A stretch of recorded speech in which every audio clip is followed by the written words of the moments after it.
बांग्लादेश में शेख हसीना के तख्ता पलट के बाद कई समीकरण बदल गए हैं। भारत की अर्थव्यवस्था को नुकसान होगा या फायदा, इसको लेकर अभी भी अलग अलग अनुमान लगाए जा रहे हैं। कुछ एक्सपर्ट्स की माने तो वहां उठी हिंसक आंदोलन की चिंगारी भारतीय कंपनियों को भी झुलसा सकती है।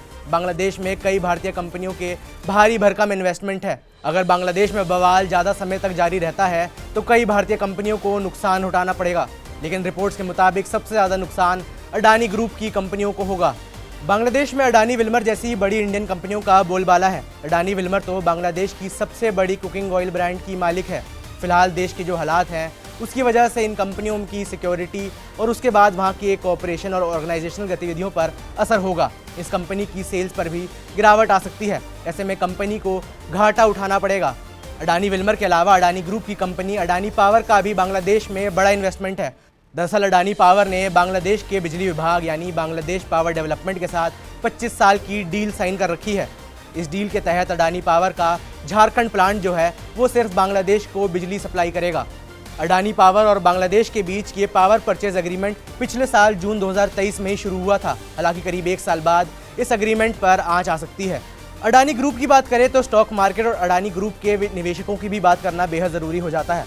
अडानी के अगर बांग्लादेश में इन्वेस्टमेंट्स पर खतरा आता है तो ये कहना गलत नहीं होगा कि इनके स्टॉक्स पर भी और जो लोग इनके स्टॉक्स को खरीदते हैं उस पर भी आंच आ सकती है।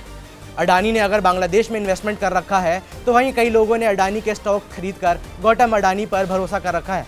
बांग्लादेश में जारी राजनीतिक संकट भारतीय निवेशकों के लिए चिंता का विषय बन गया है। बांग्लादेश में भारतीय निवेश का बड़ा हिस्सा टेक्सटाइल्स और इंफ्रास्ट्रक्चर के सेक्टर में जाता है।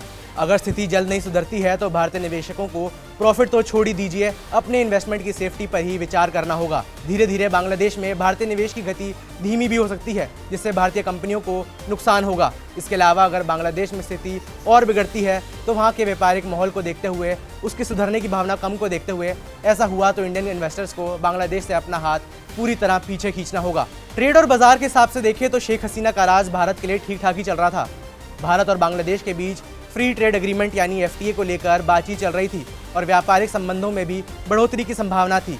हालांकि अब जो बांग्लादेश में सरकार बन रही है उसका भारत के प्रति क्या रवैया होगा, इसकी सिर्फ अटकलें लगाई जा सकती हैं।